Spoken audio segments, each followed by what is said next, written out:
ప్రాంత ప్రజలకు శుభవార్త.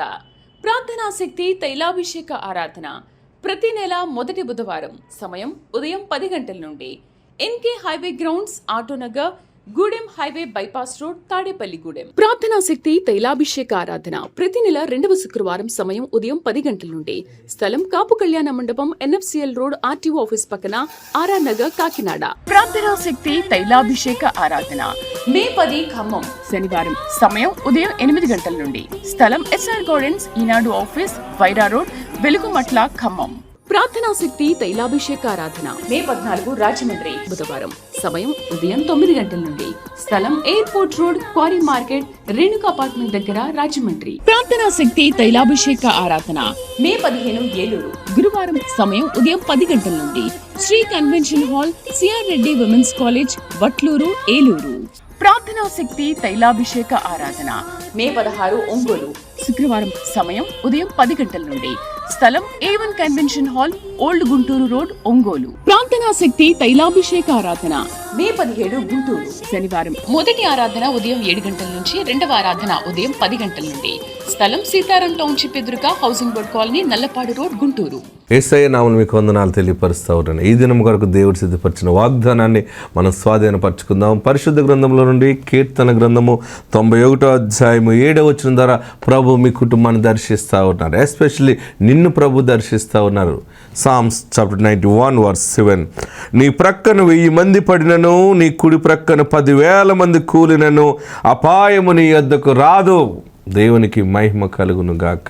ఎంత గొప్ప వాగ్దానము పరిశుద్ధాత్మ రోజు మీకు అనుగ్రహిస్తూ ఉన్నాడు. చూడండి, నీ ప్రక్కన 1000 మంది పడినను, నీ కుడి ప్రక్కన 10,000 మంది కూలినను, అపాయము నీ యొద్దకు రాదు. ఎంత పెద్ద శోధన నీ మీదకి వచ్చినా, ఎవరెవరు నిన్ను భయపెడుతున్నా, నిన్ను ఇలా చేస్తాను, అలా చేస్తాను, అయిపోయింది నీ చరిత్ర అంటున్నా, నీవు భయపడవలసిన పని లేదు. దేవుడు నీ పక్షముగా ఉన్నాడు.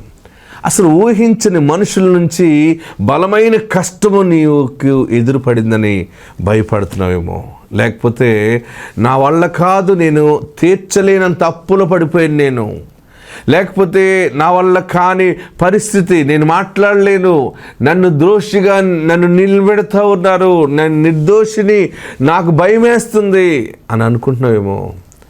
ఎటువంటి కష్టాలు నీ ముందుకొచ్చి పడిపోయినా, నీ కుడివైపున ఎడమవైపున 10,000 మంది కూలిపోయినా, అందరూ నిన్ను చంపేస్తానని నీ దగ్గరికి వచ్చిన అపాయము నీ దగ్గరికి రాదు. దేవుడు నిన్ను ఎన్నుకున్నాడు, దేవుడు నిన్ను ఏర్పాటు చేసుకున్నాడు. ఎవరు నీకు చేతబడి చేయటానికి లేదు. ఒకవేళ ఎవరైనా చేతబడి చేస్తే అది తిరిగి వాళ్ళ దగ్గరికి వెళ్తుంది. ఎస్, ఎవరైనా నిన్ను తిడితే, నిన్ను ఎవరైనా శపిస్తే, ఆ తిట్టులైనా శాపమైన తిరిగి వాళ్ళకి వెళ్ళిపోతుంది. పైగా వాళ్ళకి 7 అంతలుగా వెళ్తుంది అది. నిన్నెవరు దీవిస్తే వారు దీవించబడతారు. దేవుడు ఎన్నుకున్నాడు నిన్ను. నువ్వు దేవుని బిడ్డవై ఉన్నావు. నువ్వు ఎక్కడికి ప్రయాణం చేసినా, ఎటుపోయినా నువ్వు అనాదివి కాదు. ఆయన నిన్ను ఏర్పాటు చేసుకున్నాడు. యేసు నిన్ను ప్రేమిస్తూ ఉన్నాడు. అందుకనే నీకు అపాయం ఏమీ రాదు. ఏమైపోతానో, ఎవరిని చంపేస్తారేమో, లేకపోతే నేను ఈ రోగం ఎవరికి చెప్పుకోలేకపోతున్నాను, ఈ రోగం ద్వారా ఎప్పుడైనా నేను చనిపోతానేమో. ఏ రోగము నిన్నేమి చేయలేదు, ఏ శత్రుత్వం నిన్నేమి చేయలేదు. పరిశుద్ధాత్ముడు నీ పక్షముగా ఉన్నాడు. 1000 మంది పడినా, కుడి ప్రక్కన 10,000 మంది కూలిపోయినా, నీవు పరిశుద్ధాత్మ శక్తిని కలిగి ఉన్నావు. ఆయన్ని చిన్న కుటుంబాన్ని కదిలిపోనేవాడైనా, ఆయన్ని చేయి పట్టుకున్నాడు, ఆయనే నడిపిస్తాడు. ఆత్మ నీకు తోడుండును గాక. God bless you. మన ప్రార్థనా శక్తి పరిచర్యలో దేవుడు అద్భుత కార్యాలు జరిగిస్తున్నారు. అనేక వేల మంది బహుజన సమూహాన్ని స్క్రీన్ మీద మీరు చూడొచ్చు. ఎన్నో వేల మంది. అంతా అయిపోయిందని అనుకుని నేను రెడీ అయ్యి మళ్ళీ కారు ఎక్కుదామనేటప్పుడు మళ్ళీ వచ్చి పడిపోయారు. మళ్ళీ వాళ్ళందరికీ ప్రార్థన చేసేటప్పుడు మళ్ళీ వచ్చేసారు. నూతులో నీరు ఊరుతున్నట్టుగా. ఎందుకంటే దేవుని వాక్యం ఎక్కడుంటుందో, ఎక్కడ యేసయ్య ఉంటారో అక్కడ ఆశీర్వాదము పొంచి ఉంటుంది. ఆమేన్. మీరు చూస్తున్నారు, ఏలూరులో అద్భుతమైన సేవ జరిగింది. మరి మన గుంటూరులో దేవుడు ఆశీర్వాదకరంగా జరిగించారు. మరి అనేకమైనటువంటి ప్రాంతాల్లో బహుబలముగా సేవ జరుగుతూ ఉంది. ఈ ప్రార్థనకి ప్రజలు ఎందుకు వస్తున్నారంటే, మనం ఏ విషయాల మీద ప్రార్థిస్తున్నామో మన ప్రార్థన దైవ కుమారుడు యేసు ఆలకిస్తూ ఉన్నాడు. మన ప్రార్థనకి జవాబు వస్తుంది కనుకనే ఇన్ని గొప్ప కార్యాలు దేవుడు జరిగిస్తూ ఉన్నాడు. ఆమేన్. ఇక్కడ దామచెట్టి చిట్టుబాబు గారు వచ్చారు. చిట్టుబాబు గారు అబ్బాయి చిన్నబాబు వచ్చారు. వాళ్ళ బాబు ఇప్పుడు ఇంకా వచ్చారు, రాలేదు, వస్తున్నట్టున్నారు. అప్పటికే మీరు అందరూ వెళ్ళిపోయారు అనమాట. వారి జీవితంలో ఇక్కడ మునుపెళ్ళి దామచెట్టి చిట్టుబాబు గారికి కుమారుడికి దేవుడు మనవణ్ణి ఇచ్చాడు. చిన్నబాబు వచ్చారు. మీరు ఎక్కడుంటే అక్కడికి వచ్చి సాక్ష్యం చెప్తామంటే, రేపు పాలకొల్లో ఉంటాను అంటాను. వస్తారని అనుకోలేదు నేను, కానీ వారు పాలకొల్లు ప్రార్థనకు వచ్చి కుమారుడిని తీసుకుని వచ్చి ఎలుగెత్తి సాక్ష్యం చెప్పారు. వాళ్ళకి మనవడిని దేవుడు ఇచ్చాడు. ఆ సాక్ష్యం ఎలా ఉందో ఏంటో గమనిద్దాం. వారికి ముందు బిడ్డలు లేనప్పుడు వారి కోడలు కుమారుడు మన గుడారాల పండుగకు వచ్చారు. ఇక్కడే మనం గుడారం వేసాం కదా, గుడారాల పండుగలో కొంతమందికి పేరు పెట్టి పిలిచి దీవెన ప్రకటించడం జరిగింది.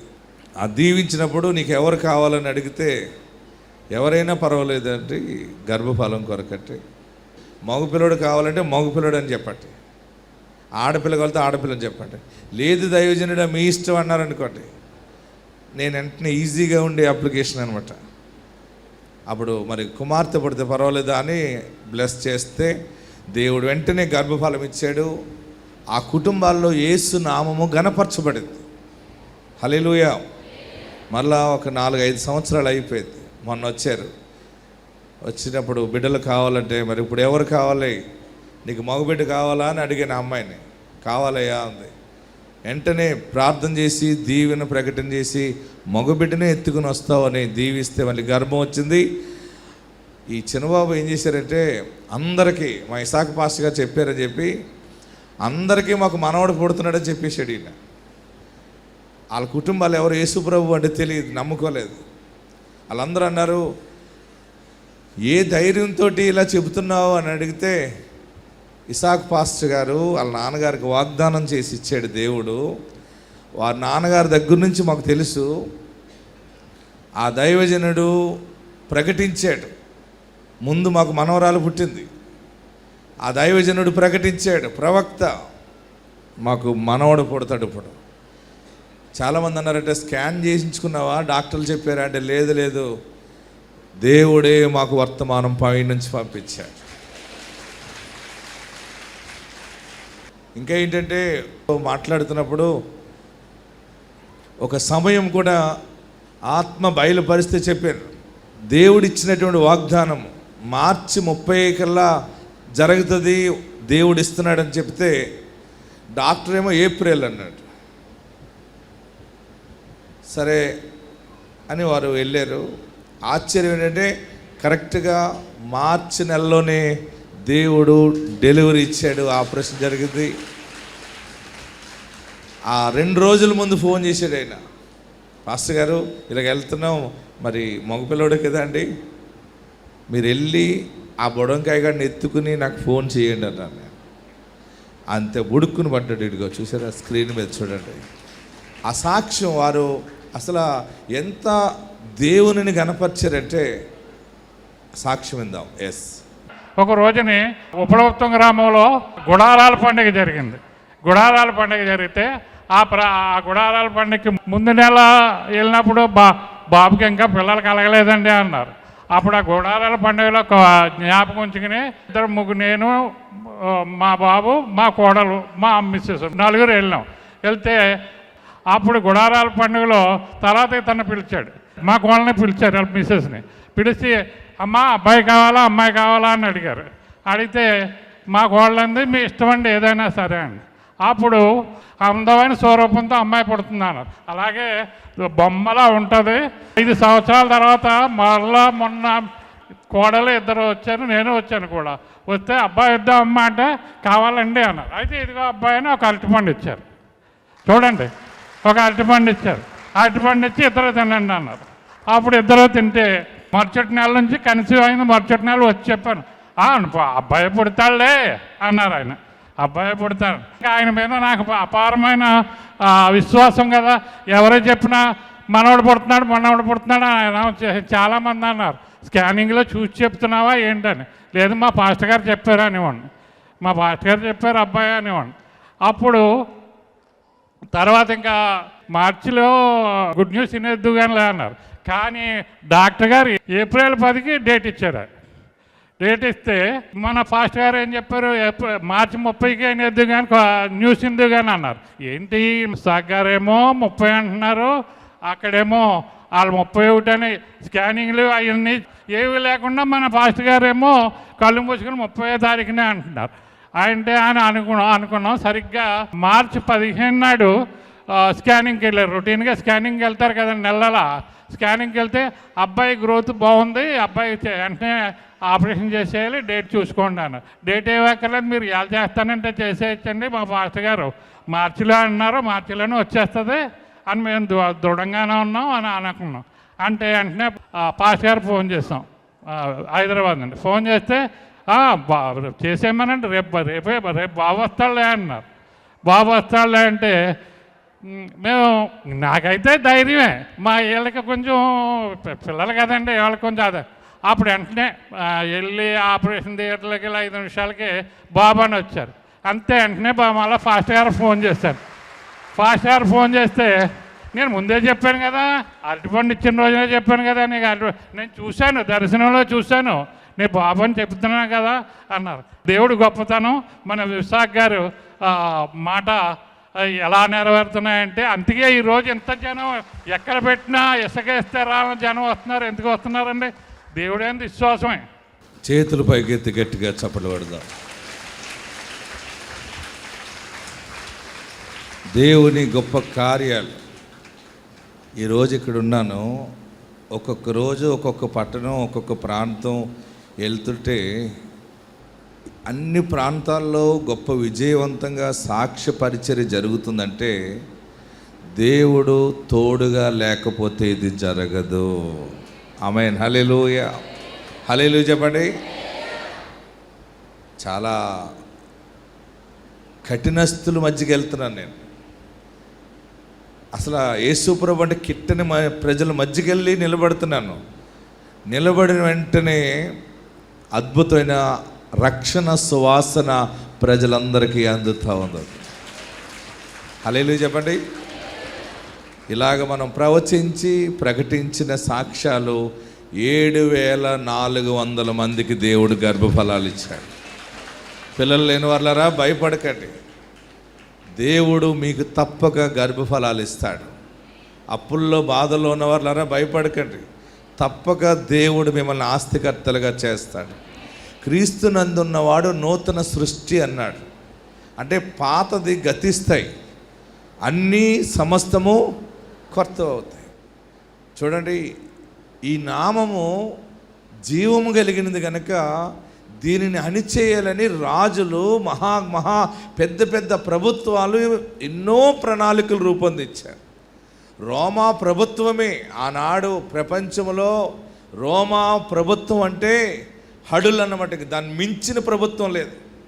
అటువంటి ప్రభుత్వమే యేసు నామము బయటకు రాకుండా అణిచివేయాలని చేశారు. ఆ రోమా ప్రభుత్వములో నుండి AD 312లో కాన్స్టాంటిన్ చక్రవర్తిని యేసు రక్షణ సాధకుడిగా నిలబెట్టుకున్నాడు. ఆ కాన్స్టాంటిన్ అనే చక్రవర్తి మొత్తం లోకానికి మిషనరీలను పంపించాడు, యేసు నామాన్ని ప్రకటింపచేశాడు. బాగా గమనించండి, ఎక్కడ అణిచివేయబడాలనే ప్రణాళికలు రూపొందించబడతాయో అక్కడి నుంచే గొప్ప ఉద్యమం అనేది బయటకు వస్తుంది. ఆమేన్. ఇది మామూలు నామము కాదు, ఇది చాలా శక్తివంతమైన నామము, ఇది జీవము కలిగిన నామము, పరిశుద్ధ నామము, యేసు నామము. ఆమేన్. వైజాగ్లో సాక్ష్యం చూపిస్తానా, ఆమెను అన్నారట, నీకే ఊపిరి లేదు, నీ కవల పిల్లలు ఎలా పుడతారన్నారట. నిజంగా ఊపిరి లేని మనిషిలాగే ఉంది ఆమె. ఆశ్చర్యం ఏంటంటే ప్రార్థన చేస్తే దేవుడు ఇచ్చిన కృప కవల పిల్లల్ని ఎత్తుకుని మన వైజాగ్ వచ్చి సాక్ష్యం చెప్పింది. చూడండి, అరుగో స్క్రీన్ మీద ఆ ఇద్దరు పిల్లల్ని నా చేతిలో పెట్టింది. ఆ ఇద్దరిని పైకి ఎత్తి చూపించాను. ఆ తల్లి చెప్పిన సాక్ష్యం వినండి. నా పేరు గుణ, మా ఆయన పేరు సూర్బాబు అండి. మాకు 16 సంవత్సరాలు అవుతుందండి పెళ్ళయ్యి. మరి పిల్లలు లేక ఎన్నో బాధలు పడ్డాం, ఎన్నో మందులు వాడానండి. అలాగే నేను ఇక్కడికి వచ్చే ముందు కూడా IVF ట్రీట్మెంట్కి వెళ్ళాను. తర్వాత మేము ఆ అక్క కూడా చెప్పింది, అమ్మా నీది పోలేదమ్మా, ఇసాక్ పాస్టర్ గారు ప్రార్థన చేశారు కదా, నీదేది పోలేదు, ఇంత డబ్బు పెట్టినా సరే ఎన్నో వేలకు డబ్బు పెట్టారు, నీకు మాత్రం నువ్వు బాధపడకు, డబ్బు పెట్టానా చేసిన దేవుడు నీ పిల్లలు నీకు ఇస్తాడు కంపల్సరిగా.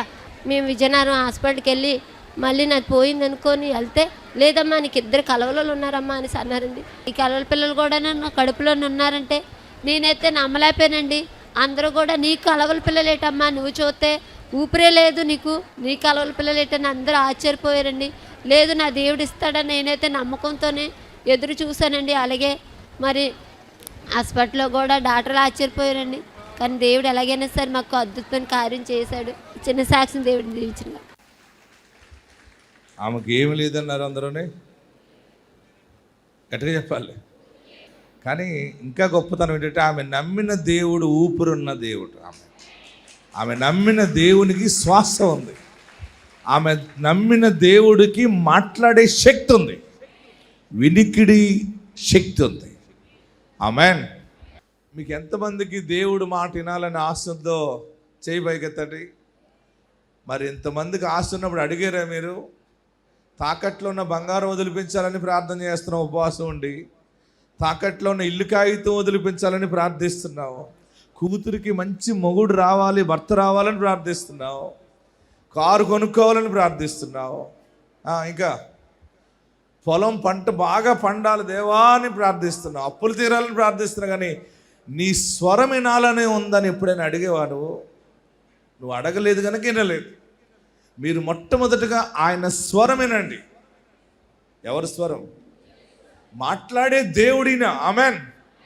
మాట్లాడే దేవుని స్వరం విన్నావంటే మొత్తం భాగ్యం అంతా నీకు వచ్చి పడిపోతుంది. ఒక్కొక్కటి ఎన్ని అడిగినా సరిపో, మనం టైం వేస్ట్ అయిపోద్ది. ఫస్ట్ ఆయన వాయిస్ కావాలని అడగండి. మా నాన్నగారు అంత కఠినుడు ఇంకొకడు ఉండడు, అసలు నమ్మడు మన తండ్రి. అటువంటి మనుషుడు మాట్లాడితే నమ్ముతానన్నాడు అంతే. సువార్తికురాలంది, ఈయన మాట్లాడతాడు బాబు. మా నాన్నగారు యేసుని నమ్మక ముందు కూడా చాలా నిష్ఠగా ఉండేవాడు, చాలా యథార్థతను కాపాడుకున్నవాడు నా తండ్రి. ఇహలోక మాలిన్యం అంటుకోకుండా బతుకున్నాడు. హల్లెలూయా చెప్పండి, గట్టిగా హల్లెలూయా చెప్పండి. అంత నీతిగా ఉన్నా నాతో ఎవరు మాట్లాడలేదు. యేసు నామము మన దగ్గరికి వచ్చిన తర్వాత మాట్లాడతాడు అన్నప్పుడు, మాట్లాడుతావంట కదా నాతో మాట్లాడు, వెలుగు చూపిస్తావంట కదా చూపించంటే, వెలుగు చూస్తానంటున్నావు చూస్తావా? చూస్తానండి. చూస్తానంటున్నావు చూస్తావా? చూస్తానండి అనేటప్పటికి గుండె జబ్బుతో మరణానికి దగ్గరగా ఉన్న నా తండ్రి మీదకి దేవుని వెలుగు వచ్చి గుండె మీద తాకాడు. ఇదే ఊరు, ఇదే ప్రాంతము, ఇక్కడే రోగి అయిపోయాడు. ఆ రోగి మీద ఆయన వెలుగు రావటం, ఆయన స్వరం వినటం, లేచి చిగురు పట్టాడు. ఇప్పుడు జరిగే సేవ అంతటికి మూల కారకుడుగా అయిపోయాడు ఆయన. ఆమేన్. హల్లెలూయా చెప్పండి, గట్టిగా హల్లెలూయా చెప్పండి. నా పని చేస్తావా అని అడిగాడు. ఈ మాటలు చెప్తే అందరికి ఆశ్చర్యంగా ఉండేది. చేస్తానండి, చేస్తానండి. ఎందుకు చెప్తున్నానంటే యేసు మాట్లాడే దేవుడు. నేను ఆయన స్వరం విన్నాను, ఆయన స్పర్శ నేను ప్రతిరోజు అనుభవిస్తున్నాను. అందుకే మీ ముందు నేను నిలవబడి చెప్తున్నాను. ఇంకా పెద్ద మాట ఏంటంటే, నీకు మగపిల్లోని ఇస్తాను, ఇస్సాకు పేరు పెట్టని చెప్పాడు. ఎవరు చెప్పారు ఈ మాట? మాట్లాడే దేవుడు చెప్పాడు. దేవుని మార్గము దైవ భయములో పెంచాడు కనుకనే ఈరోజు ప్రపంచం అంతా తిరిగి సువార్త ప్రవచనాలు ప్రకటిస్తున్నావు, నడుస్తుంది. నీవు అదృష్టవంతుడు. ఎందుకంటే మంచి సమయంలో నీవు మాట్లాడే దేవుణ్ణి ప్రార్థిస్తున్నావు. మీరు అడగండి, మాట్లాడతాడు ఆయన. ఎంతమందికి కావాలి ఆయన స్వరం వినాలని? మీరు ఆయన వాయిస్ విన్నారు అంటే మీ బ్రతుకు మారిపోతుంది అంత. హల్లెలూయా. మరొక చోట తాడేపల్లిగూడలో యేసుప్రభు అంటే తెలియని మనిషి వచ్చి మైక్ తీసుకుని పెద్ద సాక్ష్యం చెప్పింది. వారి కుటుంబంలో 5 తరాల నుంచి మగపిల్లలు లేరట. ఎన్ని తరాల నుంచి? 5 తరాల నుంచి. అక్కడ ప్రార్థన చేసే ఆమెని ప్రార్థనమ్మ అంటారు. ఆమె అందట, ఏంటి ప్రార్థనమ్మ అంటే, అక్కడ ప్రార్థనా శక్తికి వెళ్ళండి, మీకు దేవుడు మీ కోరిక తీరుస్తాడని చెప్పిందట. వారు తాడేపల్లిగూడెం ప్రార్థనకు వచ్చారు. ఏం కావాలంటే వారు అన్నారు, అయ్యా మగబిడ్డ కావాలి, మాకు 5 తరాల నుంచి మగ సంతానం లేదంటే దేవుడు ఆ కుటుంబాన్ని కరుణించాడు, మగబిడ్డనిచ్చాడు. ఆ మగబిడ్డని ఎత్తుకొచ్చి సాక్ష్యం చెప్పింది ఆమె. చూడండి, అడుగు 5 తరాలకు వచ్చాడు ఇటు బయటికి. మేము 5 నెలల క్రితం ఇక్కడికి వచ్చామండి. నా పేరు దేవి అండి, మా పాప పేరు జ్యోతిశ్రీ అండి. మేము తణుకు నుంచి వచ్చామండి. మాకు ఒక ప్రార్థన ఆవిడ చెప్పడం వల్ల మేము ఇక్కడికి రావడం జరిగిందండి. అప్పుడు బాబు గురించి టెఫా స్కానింగ్ తేడాగా వచ్చిందని చెప్పి మేము ప్రార్థన చేయించుకున్నామండి. అయ్యగారిని అడిగాము, మాకు 5 తరాల నుంచి మగబిడ్డ లేడండి, మగబిడ్డని ఇచ్చేలాగా ప్రార్థన చేయండి అంటే, ఇదిగో నీకు మగబిడ్డను ప్రసాదిస్తాను తీసుకో అని చెప్పి మాకు ఒక అరటిపండు ఇచ్చారండి. ఆ అరటిపండు మా బిడ్డకి ఇచ్చానండి. అదే రీతిగా ఇదిగోండి మగబిడ్డ పుట్టాడండి. మేము అసలు ఊహించలేదండి. ఇదంతా కూడా దేవుడు చేసిన అద్భుత కార్యం అండి. ఈ రోజు మేము సాక్ష్యం చెప్పుకోవడానికి, బిడ్డని ఇక్కడ చూపించడానికి, అయ్యగారితో ప్రార్థన చేయించడానికి అని తీసుకొచ్చామండి. ఈ చిన్న సాక్ష్యం దేవుడు దీవించును గాక. ఆమేన్. నమ్ముటని వలనైతే నమ్మువానికి సమస్తము సాధ్యం. మీరు ఒకటే చేయండి, యేసు ప్రభుని గుండె నిండా చేర్చుకోండి. ఆయన మిమ్మల్ని స్వస్థపరుస్తాడు. మీకు ఇక్కడ ఆరోగ్యం ఇస్తాడు, ఇక్కడ భాగ్యం ఇస్తాడు, అక్కడ పరలోక మోక్షాన్ని కూడా ఇస్తాడు. యేసుని నమ్మటం వల్ల ఇన్ని లాభాలు కలుగుతాయి. ఎన్ని లాభాలు కలుగుతాయి? యేసుని నమ్మితే రోగం పోతుంది, భాగ్యం వస్తుంది, మోక్షం వస్తుంది, సుఖముగా గడుపు సంవత్సరములు శాంతి దేవుడికి ఇస్తుంది. ఆమేన్. అందరూ లేచి నిలబడదాం. ఎక్కడుండే వారు అక్కడ లేచి నిలబడదాం.